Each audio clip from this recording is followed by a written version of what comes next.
virtual universe. Let me take you on a trip. Who is this Parzival, and how the hell is he winning? Find him. This isn't just a game.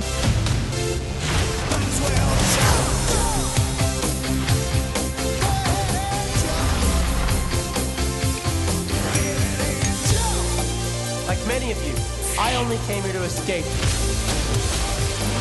Are you willing to fight? Help us save the Oasis.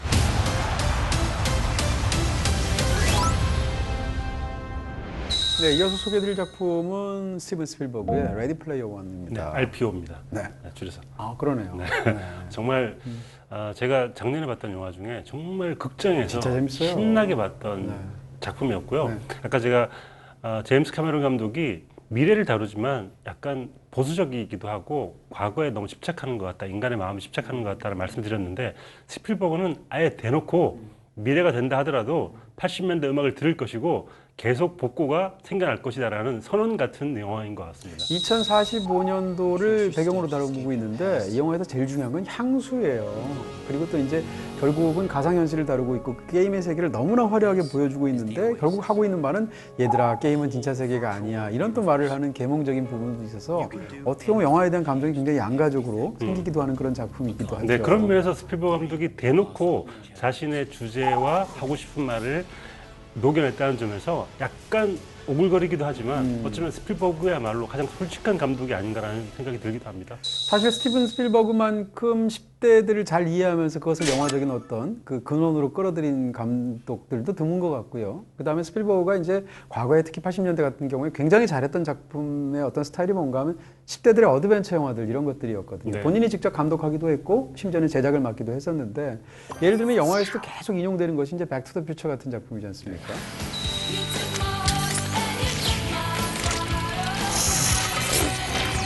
80년대 오락 영화의 거의 대표작이 아닌가 싶은데 거기서 주인공은 10대지 않습니까? 근데 영화에서 이제 백투더퓨처의 음악도 사용하기도 하고 중간에 보면 심지어 감독 이름이 나와서 저메키스라는 글쎄 말이에요.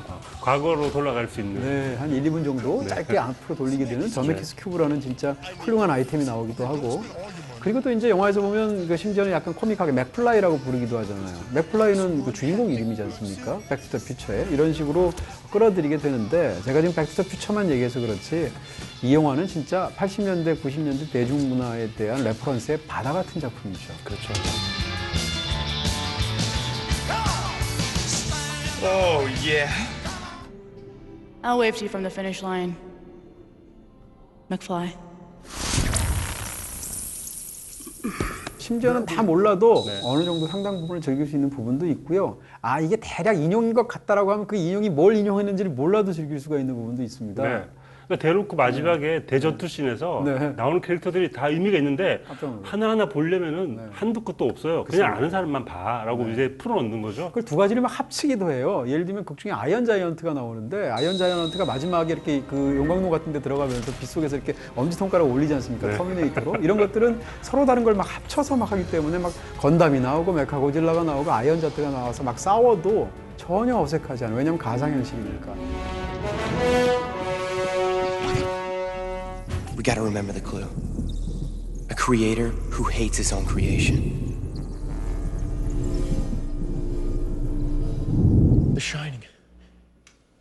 It's Halliday's 11th favorite horror film, and it's based on the best-selling book by Stephen King. 이 영화만큼 샤이닝을 재밌게 인용한 작품도 드물어요. 네. 사실은 올해 나온 작품 중에 샤이닝 40년 만에 속편이 있었잖아요. 네, 닥터 그렇죠. 슬립이라고. 네, 네. 근데 닥터 슬립은 속편이란 말이에요. 근데 속편보다도 샤이닝의 세계를 더 흥미롭게 영화 속에 끌어들인 케이스가 아닌가 싶어서 사실은 그 예를 들면 이 영화를 보실 때 샤이닝 정도는 한번 알고 보시고 나서 이 그렇죠. 영화까지 보면 더 재밌지 않을까라는 생각이 이 영화에서 가장 길게 인용되는 게 맞아요. 샤이닝인 것 같고요. 맞아요. 심지어 샤이닝은 이 샤이닝을 찾기 위한 키워드가 하나 있는데 자신의 창작품을 증오하는 창작자에 대한 키워드가 나오는데 스티븐 킹과 샤이닝의 관계까지 묘사하고 있기 때문에 샤이닝이라는 작품을 둘러싸고 있는 모든 것들을 이 영화 속에 인용하고 있다고 보시면 될 것 같습니다. 그러니까 이 영화에서 이제 악당을 어떻게 설정하는가의 문제인데 극 중에서 이제 악당이 어떤 존재인가를 보면 그 시대가 미워하는 사람들이 어떤 것인가를 당연히 우리가 알 수 있잖아요. 특히 이런 대중적인 영화에서. 이 영화에 악당이 존재하지 않습니까? 네. 존재하는데 이 악당이 어떤 존재냐고 극중에서 묘사가 되냐면 대중문화를 모르는 사람이에요. 그 대중문화를 잘 몰라서 중간에 보면 이제 80년대 10대 영화 중에 굉장히 유명한 작품이 존 휴스가 감독했던 브렉퍼스트 클럽이라는 영화가 있는데 청춘 스타들이 다 나왔던. 근데 그 영화에 등장했던 고등학교 이름이 뭐냐라는 질문을 가지고 상대한테 이제 주인공이 테스트하게 되는데 모르니까 이사들이 이제 귀로 설명을 해줘가지고 임기응변으로 하는 장면이 나오거든요. 그게 흔한 설정이죠. 네. is convert all the schools on Ludus to replicas from the Breakfast Club and Ferris Bueller. No way. That's a great idea. Which school? Ridgemont or Faber? Fast Times at Ridgemont High, not John Hughes. It's a trap. Faber College from Animal House. John Hughes didn't direct Fast Times at Ridgemont High or Animal House. 그러니까 이 영화는 과거에는 이제 대중문화에 대한 수많은 어떤 잡다한 지식들이 그건 그냥 쓸데없는 그냥 지식에 불과하지 그건 아무리 모아봤자 교양이 안 된다고 생각했죠. 근데 예를 들면 타란티노 같은 감독, 그 다음에 또 이런 영화들, 이런 존재들이 사실은 대중문화에 대한 것들을 교양의 영역으로 점점 만들고 있는 거예요. 근데 이 교양이 단순히 대중문화를 많이 보고 영화를 많이 보면 아는 것 정도가 아니라 심지어는 영화 바깥에도 That's 있어요. why I love the Oasis. Because it's just full of all these things, man, that people love. 영화에서 그 열쇠를 얻어내기 위해서 반드시 풀어야 될 가장 중요한 힌트 중에 하나가 바로 중혁 작가님이 조금 전에 말해줬던 심지어는 샤이닝은 원작자가 싫어했다라는 이건 영화 바깥의 얘기지 않습니까? 가십이지 않습니까? 그 가십까지도 교양이 된 거예요. 그런 측면에서 사실은 이 영화 속에서 대중문화를 모른다, 대중문화를 모르는 꼰대 그 자체가 영화 속에서는 악당의 하나의 조건이죠. 네.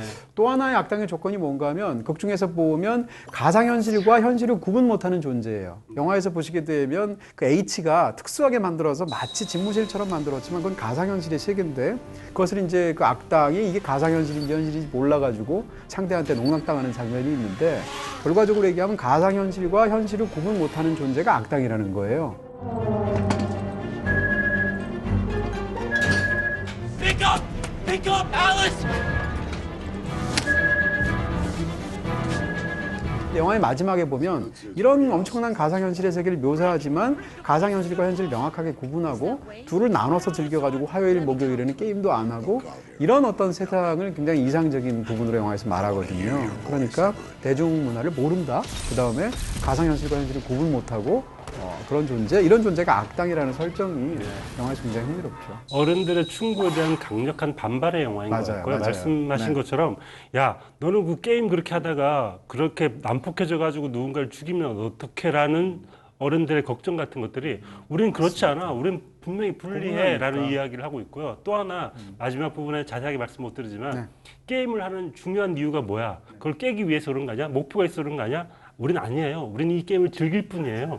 우리는 목표가 중요한 게 아니라 과정이 중요한 거예요 라고 얘기를 하는 아이들의 이야기를 스필버그가 대변해주고 있는 것 같습니다. 그렇습니다. 근데 지금 이 영화에 있던 이야기의 구조를 보다 보면 기본적으로 이중 구조를 갖고 있어요. 이 게임을 개발하고 만들어낸 굉장한 천재적인 게임을 만들어낸 창작자가 있단 말입니다. 그 이제 할리데이라는 사람인데. 휴일이죠, 휴일. 그렇죠. 이름도 할리데이예요. 그것도 약간 좀 비슷한 느낌이 있죠. 근데 이 사람이 과거에 게임을 개발해서 거둔 어마어마한 성공이 있는데 이 사람의 개인 생활에선 실패했단 말입니다. 사람 같은 데서.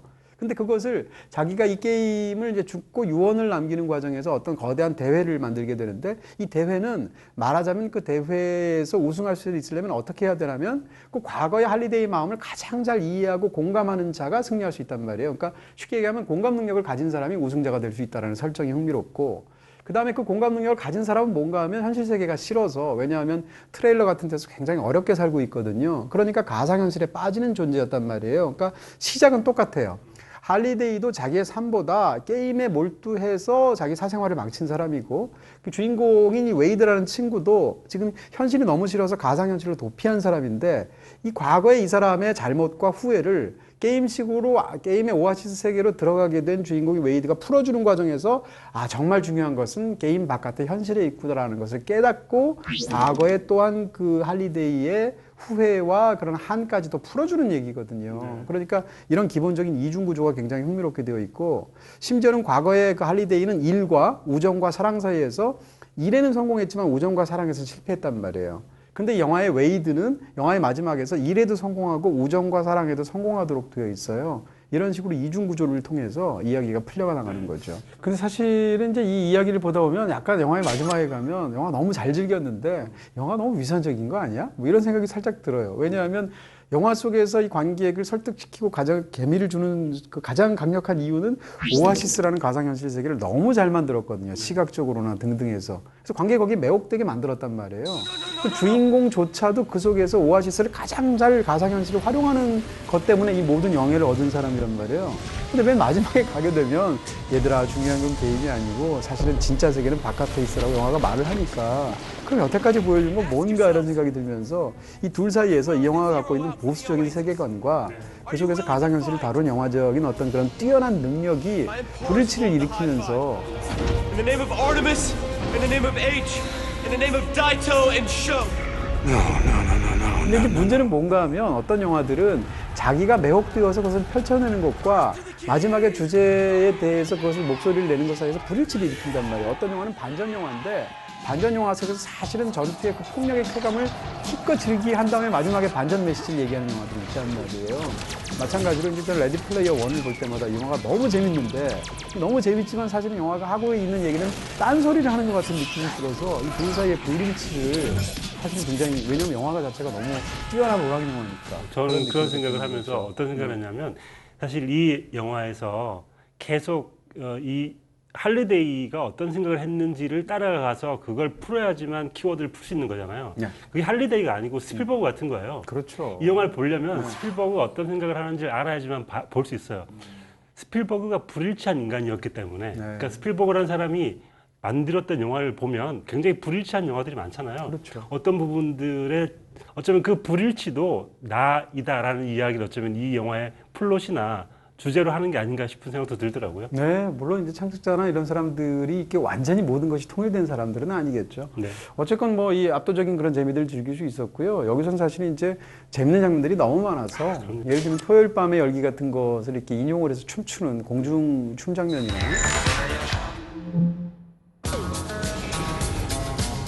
앞에서 이게 벌어지게 되는 레이싱 장면이나 이런 것들 자체가 사실 영화 자체가 저는 이 영화를 보면서 왜 이 영화가 그 정도로밖에까지 성공 못했지? 라는 생각이 들 정도로 정말 짜릿하게 재밌는 오락 영화였어요. 저한테 이 영화는 약간 사전 같기도 해요.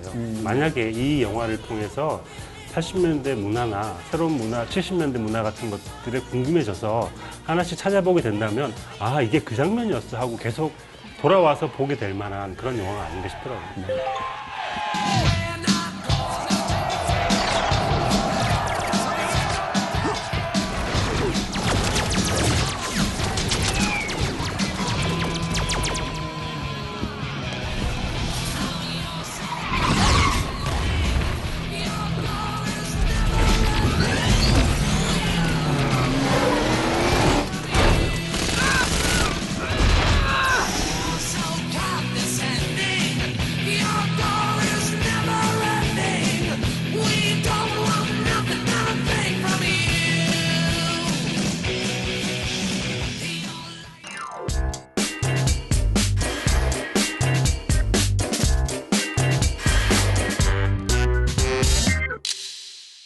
자, 이 두 편의 뛰어난 오락 영화 중에서 어떤 영화를 더 저는 좋아하십니까? 뭐 좀 약간 많이 아까 들켰어요. 네, 레디 플레이어 원 네. 당은 알리당이지만 글쎄요. 레디 플레이어 원으로 철새구나. 당을 옮기는구나. 훨씬 마음이 많이 가고요. 그런데 알리타에서 어떤 한 장면이 저한테 굉장히 인상적이었어요. 그 장면을 최고의 장면으로 뽑아야 될 것 같아요. 아까 잠깐 얘기했는데요.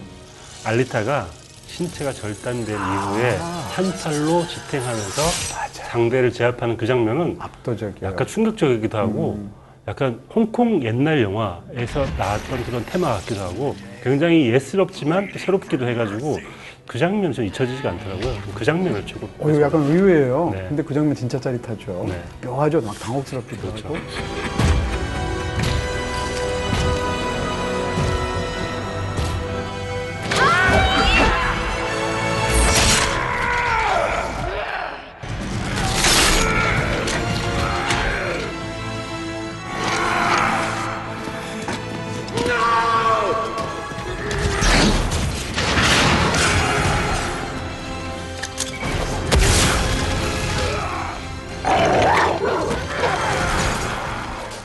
자, 두 편 중에서 저는 더 좋아하는 작품은 레디 플레이어 원입니다. 네. 그리고 장면도 사실은 레디 플레이어 원에서 보고 싶은데요. 아, 네. 그렇군요. 저는 사실 알리타도 굉장히 좋아해요. 근데 왜냐하면 레디 플레이어 원에 등장하는 카체이스 장면을 너무 매혹돼서 초반에 정말 저는 이제 얼을 빼놓는다고 그럴까요? 네. 더군다나 이게 가상현실의 어떤 그 상황 속에서 어떤 그 카레이식이 나오게 되는데 후진 장면 그 중에서도. 네. 장면은 후진 장면이지만 절대 후지지 않고요. 계획은 후지지만 선택은 좋네요. 네. 갑자기.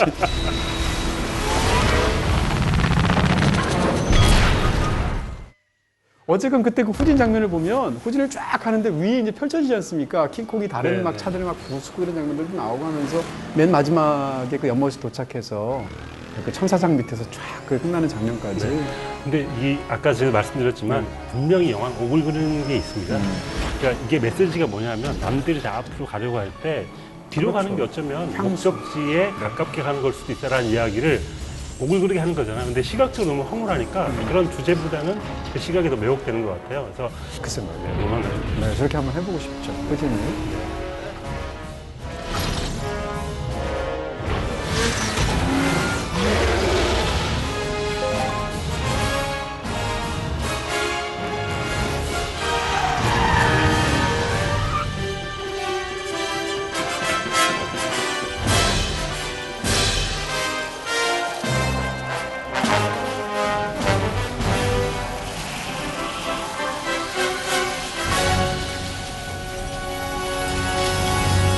Nice racing, Padawan.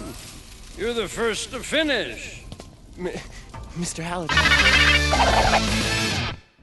네, 이렇게 해서 오늘은 대작 SF 영화의 아찔한 네. 쾌감이라는 주제로 이 두 편을 소개해드렸고요. 두 편 다 너무 재밌습니다. 네, 보시면 굉장히 즐겨 하시지 않을까 싶고요. 아니, 근데 오늘 옷도 진짜 네. 요즘 자주 그러시지만 영화에 맞춰왔어요. 다 이런 것도 약간 어쩌면 네. 레디 플레이어 원에서 곳곳에 박혀 있는 문화적 그렇죠, 코드처럼 그렇죠. 이것도 우리한테도 여러 개 있을 수 있어요. 그죠? 그러니까요. 그 중에 하나가 아르테미스가 입었던 네. 그 티셔츠. 네, 조이 디비전의 앨범인데 네. 사실은 오늘 알리당이라고 해놓고 사실은 아티당이다. 네. 아르테미스의 준말. 그렇죠. 그러면서 여러 가지 우리가 어쩌면 레디 플레이어 원처럼 이 곳곳에 숨겨놓은 코드들 같은 것들을 찾아내실 수 있을래나? 여기에도 뭐가 있을 수도 있어요. 그렇죠. 네. 자, 이렇게 그래서- 숙제를 또 안겨드리면서 마치도록 하겠습니다. 두 편 모두 BTV에서 보실 수 있고요. 저희는 다음 주에 뵙겠습니다. 감사합니다.